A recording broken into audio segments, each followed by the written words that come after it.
pupunta muna po kami kana Tinini. At kami bibili muna po ng mga yung pangsahog, bawang sibuyas sa gamitin namin mamaya.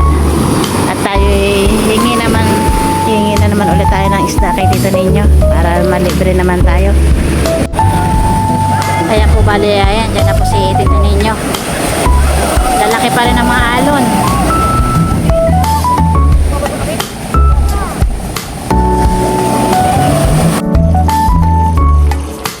Ayan po mga katita at katito, iluto na po ng ating ginataang gulay. Ayan po tayo, kakain na. Kain po tayo.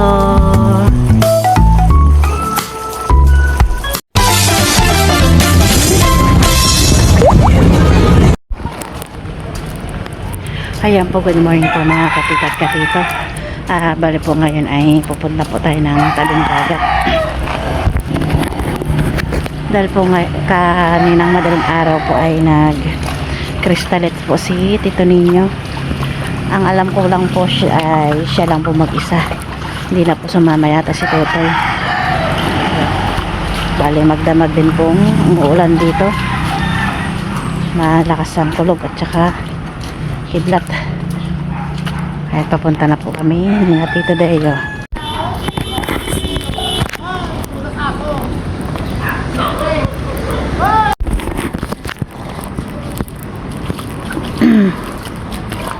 Madilim pa po ang panahon ngayon dahil po may darating pang bagyo. Kaya wala pa rin pasok ang mga bata. May isang buwan na. Kaya po marami din po pala ditong nag-aayos ng kanilang mga bangka.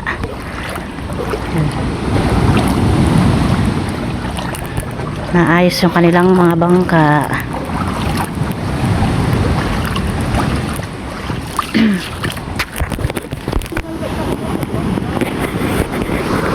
Ayan po, bali andito na po kami sa tabing dagat. Ayan po, wala pa po si Tito Ninyo. Ayan po, high tide pa po. Ayan pa po yung dagat. High tide pa ngayong maga. Yan, abot hanggang dito yung tubig. Ang labo ngayon ng tubig. Kaya po balit, maitim na po yung ulap. Hanggang kalangitan.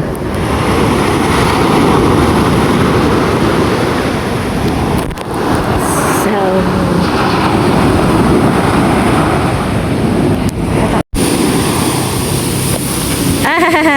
diyan ka na lang, maiwan ka na. Bali, pupunta muna po kami kana Tinini. At kami bibili muna po ng mga yung pangsahog, bawang sibuyas sa gamitin namin mamaya. At tayo hingi na naman ulit tayo ng isda kay Tito Ninyo para malibre naman tayo.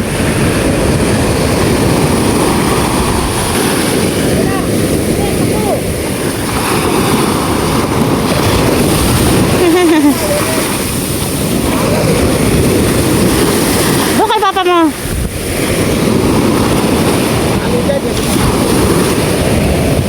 Tingnan natin kung makadaan tayo dito.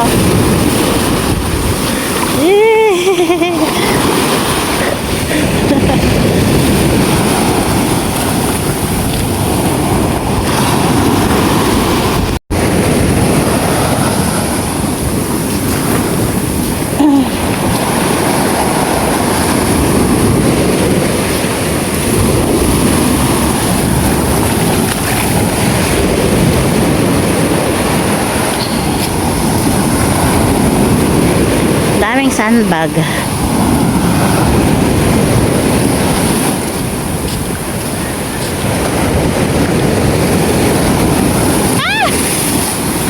Ay, grabe. Lakay.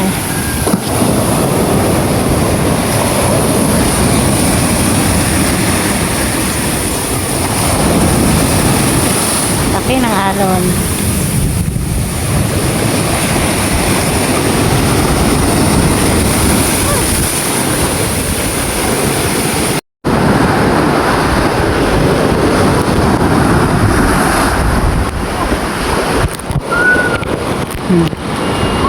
Ayan po, nasa lubong namin si Tito Dayo tsaka si Kenken. Susunduin pala kami doon ka natin nini. Ayan. Bali, wala pa po si Tito Ninyo. Laki ng alon.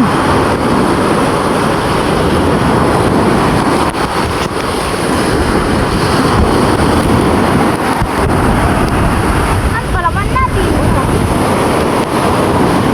Huwag ka nang bumaba.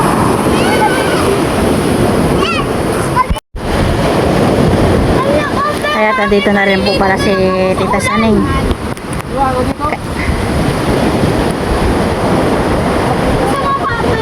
Sino gusto papay? Many unbearable hours later. Kaya po bali po ay natatanaw na po namin si Tito Ninyo. Alas 12 na po yata ngayon. Tagal namin maghintay dito. At medyo malayo-layo pa po.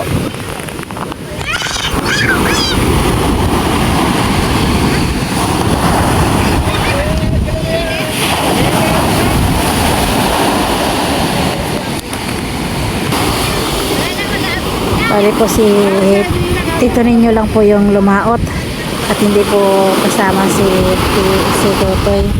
Bali stalet lang po si Tito Ninyo. Pero meron naman po siyang kakumboy. Ayun pa, bali po yata ay hinihila niya yung kakumboy. At doon po sila punta daw sa kabila.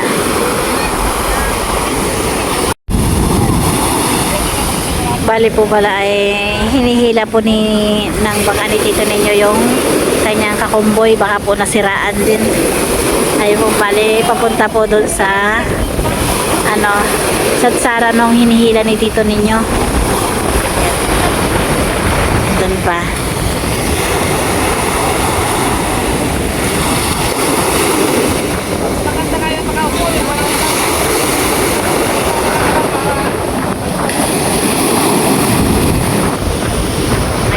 Ayan po si Ken po at si James. Hindi nilalamig. Naligo na rin po sila sa dagat.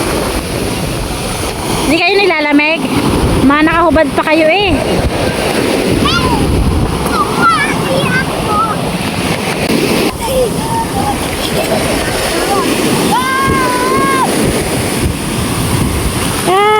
Lamig ah!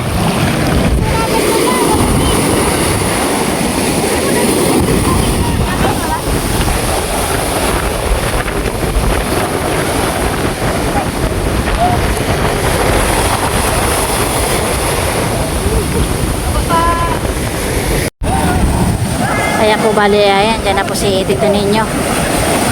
Lalaki pa rin ang mga alon.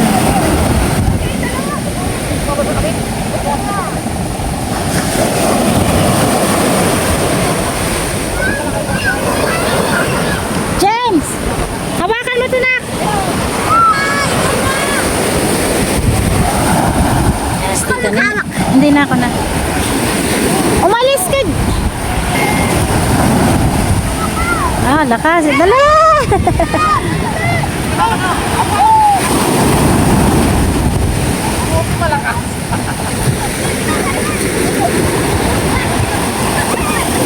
Ayan na. Oh! Hala! Na-press na ulit. Ako, ito stand mo. Stand. Ako. Ayan po, bali po ay kami pauwi na. Ayan po, nakarating na rin po si Tito Ninyo. Ayan. Uwi na kami. Ayan po, magandang hapon po mga katita at katito. Ayan po, bali po ay magluluto tayo ng ginataang gulay. Bali, ayan po ay nakahiwa na po ako dito ng bawang, sibuyas at saka luya. At nahiwa ko na rin po ng ating mga gulay. Bali nahiwa na rin po natin itong ating kalabasa at saka talong. At ito pong ating sitaw. Bali, bumili rin po ako ng halagang 50 pesos na pork chop. Ayan, tayo po ay magsisimula na po magluto sa ating hapunan. Ayan ang ating kawali. Ayan. Hintay lang po nating minute.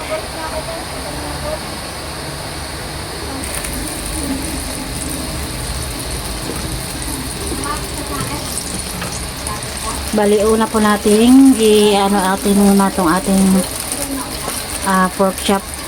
Ayan. Una po na muna nating i-gigisa.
Bali, igigasa na rin po natin ang ating bawang. Lagay lang po na sa isang tabi yung ating parang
ay pat lagay na rin po natin itong ating kalabasa. Lalim lang natin para madaling lumambot.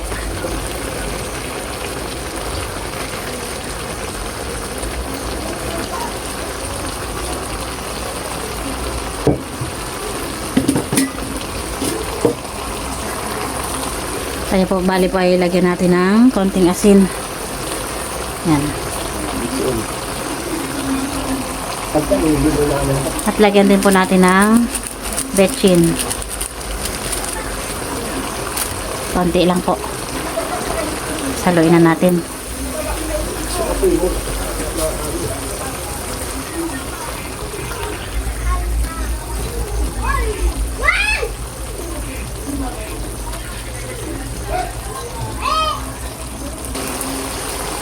Bali po ay lagay na po natin itong ating unang gata.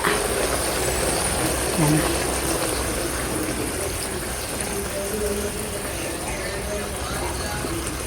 Gawin lang natin ng kaunti.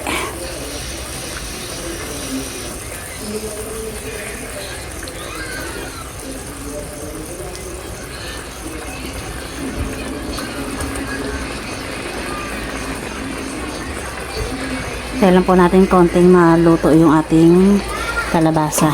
Takpan muna natin.